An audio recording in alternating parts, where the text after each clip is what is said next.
This video is part 2 in a series involving stories around the theme of religion and the Prime Directive. The first was Who Watches the Watchers? Now, Who Watches the Watchers, of course, is an episode of Star Trek The Next Generation, a show commonly thought of by many as being the best of Trek overall. And I have to say that while my review of that particular episode was not very kind, I do think that over its 7-year run, The Next Generation was a very good show and produced some of the best stories in all of Trek. Then there's Voyager. For many years, I thought of Voyager as the worst of Trek overall. Many years. But then, this little show called Discovery changed all that, and now I can actually watch Voyager and think to myself how nice it is to watch some real Star Trek again. So, without any further delay, let us explore the weird world of Star Trek Voyager, Blink of an Eye.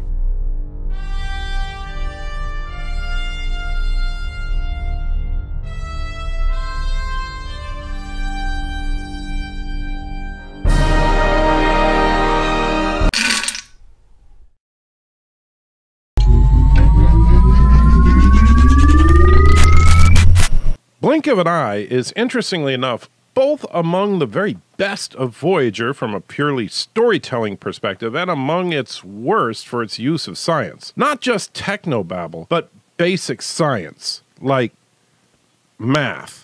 One other thing, there have been numerous comparisons of this episode to a work of science fiction writing from 1980 called Dragon's Egg by Robert L. Forward. Many consider Blink of an Eye to be a direct ripoff of Dragon's Egg and are very quick to point out the many similarities. Oh, sure, they may have changed the life forms on the planet, the basic structure of the planet. Sure, this one's set in the Star Trek universe, but it's the same basic story. Now, that may be true. However, that being said, I have never read Dragon's Egg, and while it may be far superior to this episode of Voyager in every conceivable way, I'm going to judge this episode purely on its own merits. Further, one could just as easily state that Star Wars is nothing more than a ripoff of the book Hero with a Thousand Faces, or Flash Gordon. Heck, I love the cheesy science fiction movie Battle Beyond the Stars, which is just a ripoff of The Magnificent Seven, which in turn is a ripoff of The Seven Samurai. Each has its own merits. However, if the only thing you're going to judge it on is originality, then only The Seven Samurai could be considered any good. But then, The Magnificent Seven is considered a classic by many. My point is that while the basic storyline may have been lifted from Dragon's Egg, that does not make it a bad episode. Nor does it make it a good one. It's just a fact that you can trace its story elements back to that book. So, let's get right into it. We start out with Voyager doing what Voyager does best, trying to get home as quickly as possible by stopping and deeply investigating everything it comes across. In this case, a planet that is very strange. And we begin to see some of that really bad science I mentioned earlier, with Tuvok's assessment of the planet. It has gravity roughly similar to a collapsed dwarf star.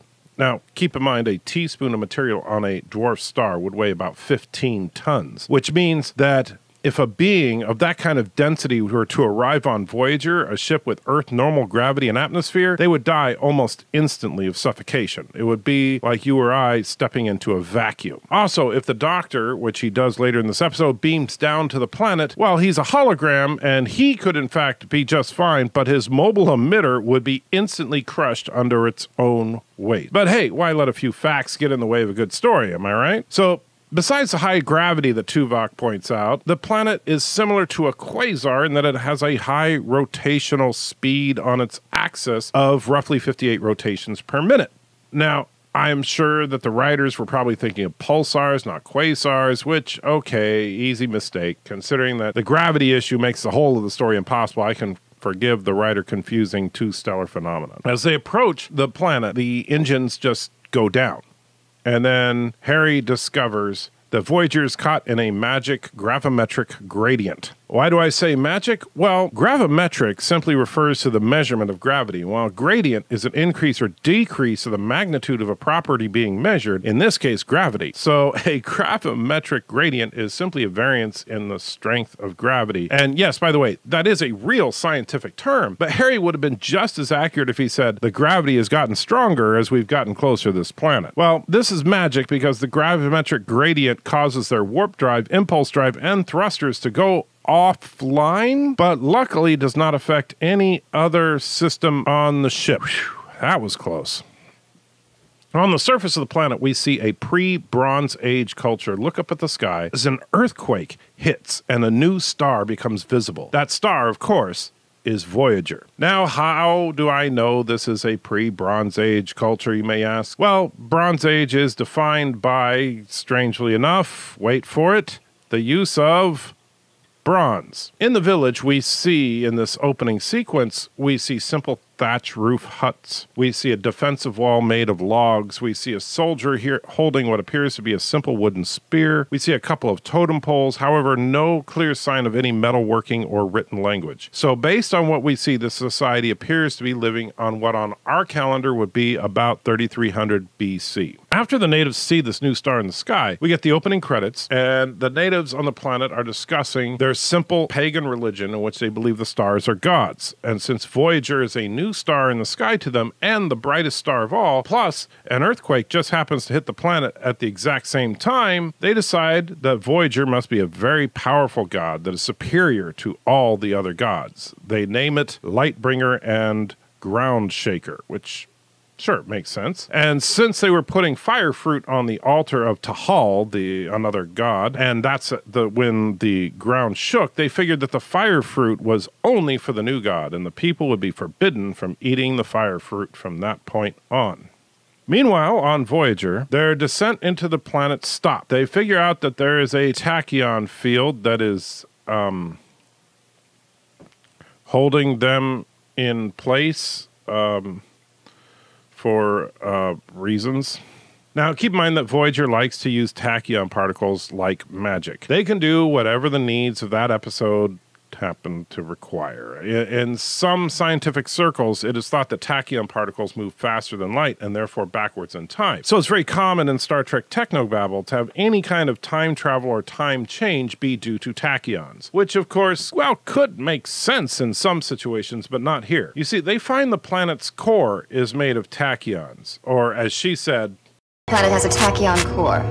It's produced a subspace particle field which runs between the poles. Voyager's arrival disrupted that field. It looks like the ship's been caught in an eddy of some kind. It's worse than that. Voyager seems to have become the planet's third pole. The tachyon core has created a space-time differential between the planet and the surrounding space. We're watching the seasons change in a matter of seconds. For each second that passes on Voyager, nearly a day goes by on the planet. So according to today's Voyager physics, well, a subatomic particle that is defined by moving faster than light can also be a massive solid object, in this case the planet's core. This solid object creates a subspace pole, much like the magnetic fields of any other planet with a normal core. Voyager's presence disrupts the subspace poles even though the engines are offline. Voyager has become a subspace pole almost as powerful as the ones on the planet. Voyager becomes the third pole, and that's bad because it causes earthquakes. And because the core is tachyons, and tachyons move backward through time, and the planet is tachyon, time on the planet goes forward in time hundreds of times faster than everywhere else. You know what? Can we just agree this is a magic planet? So here we get two directly contradictory pieces of information. First, for each second on Voyager, it's almost a day on the planet, which just happens to match Tuvok's earlier comment that the planet is rotating 58 times per minute, or almost once per second. So good job with continuity, even though the odds of an alien planet having a 24-hour day is, well, never mind. Magic planet. Just keep saying magic planet. So the contradictory piece of information, it's not so much what is said as what we see. Just after we find out that 1 second is 1 day, we see the seasons change on the monitor in real time in 3 seconds. So either the seasons change from peak summer to late fall in 3 days, or, well, okay, magic planet, magic planet. So, in order to get a good idea of what is going on, Chakotay asked tourists to set up a probe and take pictures of the planet's development because This could be the greatest anthropological find of my career. If there's an intelligent species down there, we'll be able to track their development, not just for days or weeks, but for centuries. Now, I know Chakotay said this could be the greatest anthropological find of his career, but keep in mind, Chakotay's career was being a terrorist opposing the Federation. But whatever. So back on the planet, they've now developed into a Bronze Age society. And in an attempt to contact Voyager, the leader, known as the Protector, sends a hot air balloon with a handwritten note into the sky. When his elderly teacher questions him about his beliefs, he retorts with the idea that while it is silly to think that all the stars in the sky are gods, it does appear that they are something. And further, that Voyager is unique in some way. He postulates that it is possible that their ancient ancestors had named the Voyager the Lightbringer and Groundshaker for good reason, and that it is possible that the ground quakes that they're so used to in their society were actually caused by Voyager, and that they didn't happen prior to that. And if Voyager is a city with a ruler, he may be able to contact that ruler and hopefully stop the ground quakes. Back on Voyager, expert anthropologist Chakotay has determined that there is a city. Torres describes pollution from the air as industrialization. And back on the planet, we see it is now a 20th century observatory in which a couple of astronomers are observing Voyager, and they've been sending radio transmissions to Voyager, but no response. The two discuss the idea of the skyship and its possible occupants. One talks about how he used to have the collection of Skyship Friends action figures, while the other talks about his grandfather taught him how bad children were sent to the skyship as punishment. They then decide to send another radio signal. An earthquake hits, and one of the scientists suggests that if there is anyone up there in the skyship, they must be hostile. The other calmly responds that if they could build a skyship, they could have destroyed them long ago if they wanted to. Back on Voyager, 7 and 9 receives the signal, and they call a meeting to listen to the message. A little more. Good friends in the skyship, I call you that, hoping at least you're not enemies. There's nothing on our world that resembles your technology, so we assume you came here from a nearby planet or a distant star. Come down from your skyship and visit us. Well, we've got to let them know we're not doing it on purpose. Inadvisable. The Prime Directive still applies. To hell with the Prime Directive. That man deserves an answer. Don't forget the temporal differential. That man has been dead for a long time. Nearly a century by now. First contact with the pre-warp society. We've already made first contact. They know we're up here. Meeting us could throw that belief system into chaos. But we're destroying their planet. You heard him. Doctor, correct me if I'm wrong, but the physiological stress could be fatal. For one of you, perhaps. But not for me. My holomatrix would be unaffected. This scene is kind of a perfect example of the best and worst of this episode. On the good side, Tuvok says that they cannot make contact with the natives because of the Prime Directive, but Tom immediately points out that they are already aware of Voyager, and Voyager has been affecting them. They asked a direct question and they deserve an answer. Janeway very wisely decides that they should make contact, but only on a small scale, to try and figure out a way out of their predicament. This is so much better than the Jean-Luc Picard let them die attitude from Who Watches the Watchers. In this episode, we see the Prime Directive for what it is, a law.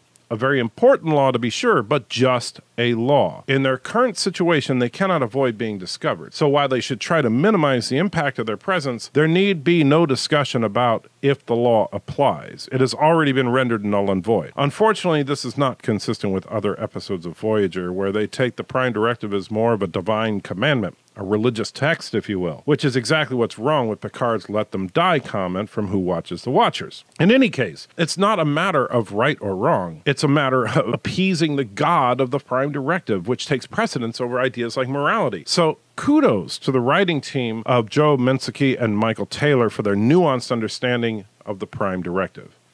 However, Joe and Mike have apparently never taken a basic math class. When Seven receives the transmission for the planet, it takes her and expert anthropologist Chakotay exactly 52 seconds to adjust the signal to be understandable. Yes, I timed it. There was no cutaway, there was no leaving and coming back, there was no commercial break. 52 seconds in real time to decipher the message. Now, remember this for later, because immediately after receiving the transmission, they hold a meeting and decide they cannot reply because the person who sent the signal has been dead for almost 100 years.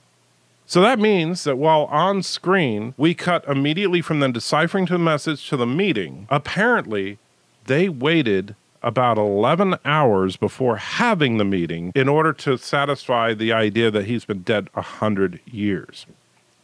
Really? So they decide to beam the doctor down to the planet for 3 seconds. Yes, 3 seconds, because that will be about 2 days in planet time, so he can gather some intel. However, something of course goes wrong, and they cannot beam him back up in 3 seconds. They beam him back up in 1 minute and 19 seconds. Okay, based on the 3 seconds is 2 days, which they just said, 1 minute and 19 seconds is 79 seconds. So if we do the math, that is 52.6 days, or roughly 2 months. So the doctor gives some information he's gathered over the last 3 years that he has been on the planet. Yes, 3 years. Well, they use the information to try to pull out of orbit, but in doing so, it could damage the planet, so they abort. Again, I can't help but think that Picard would be just, well, hey, if a couple of million people die, no big deal. As long as they don't know about us, we win. So now the culture has advanced to roughly 1960s level of technology, and they send an Apollo-like spacecraft to Voyager, and physics break as they're approaching Voyager. You see, the problem is that as they're approaching Voyager, they hear the transmissions from the planet speed up, which makes perfect sense because we now know that the distortion in time is due to the planet's core. So the further away from the planet they are, the slower they're going through time. However, when they get onto Voyager, everyone is frozen in place because of the time differential, but they're no longer affected by the time. The time does this does. So they collapse because changes in your perception of time seem to be causes of really bad cramps that can kill. And when the surviving astronaut wakes up, Janeway tells him that they just got there, even though Voyager has been there throughout all of history. This wouldn't be an issue, but the math just doesn't bear it out. I mean, if you're going to say I just got here, but at this point they've been there since basically the Stone Age, that means that they've been there for very minimum a couple of weeks, and that's a little more than we just arrived.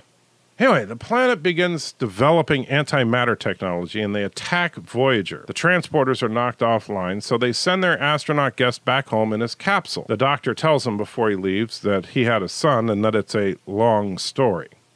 Yeah. So drop an impossible plot point, say it's a long story, and then never, ever address it again. You know, I wonder if Rian Johnson watched this episode and got some ideas for his writing style. But anyway, the astronaut lands, and after about 10 minutes, they state is about a year and a half on the planet. More math. Anyway, now they have really super advanced spaceships that can now tow Voyager out of orbit. Tuvok informs Janeway that the warp drive will be online in 2 hours. The episode closes with our astronaut watching Voyager warp out of orbit. And he's, well, let's see. We'll do the math here. This episode aired in January of 2000. Daniel Day Kim, who played the astronaut, was born in 1968. And so this astronaut was about 31 years old. So we know that every 10 minutes on Voyager is 1.5 years on the planet. And it's been 2 hours. So he'd be 18 years older or 49. So this is a 49-year-old.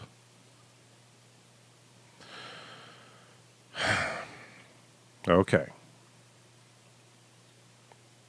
All right, so the long and short of this episode is that it's, in some ways, the opposite of Who Watches the Watchers. Who Watches the Watchers failed miserably at dealing with religion and the Prime Directive while they had some interesting ideas. This one, I think, did a much better job, although unfortunately kind of in the opposite direction. While Who Watches the Watchers made out religion that just seeing someone from advanced society would make them turn into pagans overnight that would commit human sacrifice, and that basically all religion is this. This kind of glosses over in the opposite way. While they clearly show in the beginning of the episode that Voyager inspires their pagan religions, and Voyager is there throughout the history of this entire planet, the religion is simply dismissed as being some kind of silly myth, even though they have tangible physical proof in the factuality of their religious beliefs. That if we could see Mount Olympus in the sky, then we would still believe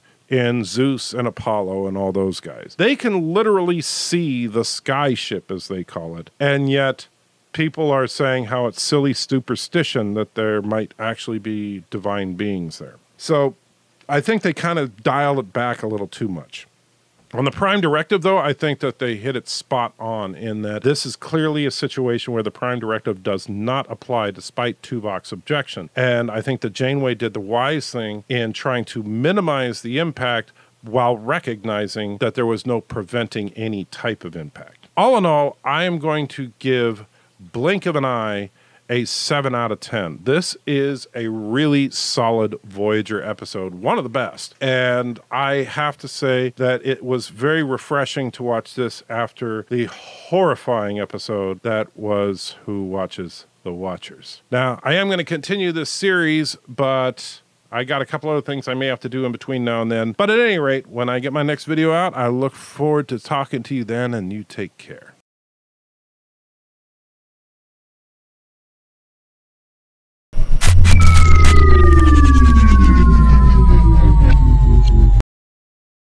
Thank you so much for watching this video. I really do appreciate it. And hey, please don't forget to like, comment, and subscribe, or dislike and comment. And you can still subscribe if you want. And let me know what you'd like to see in the future, or what you did or didn't like about this video.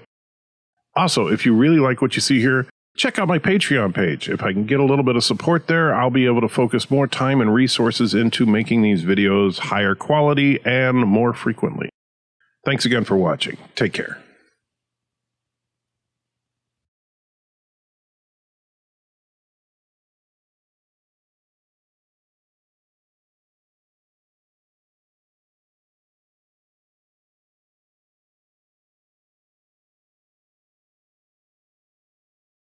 The preceding documentary was created for the express purpose of criticism, commentary, and education, and is therefore protected under the Copyright Act of 1976, Section 107, which reads in part, the fair use of a copyrighted work, including such use by reproduction in copies or phonorecords, or by any other means specified by that section, for purposes such as criticism, comment, news reporting, teaching, including multiple copies for classroom use, scholarship, or research, is not an infringement of copyright.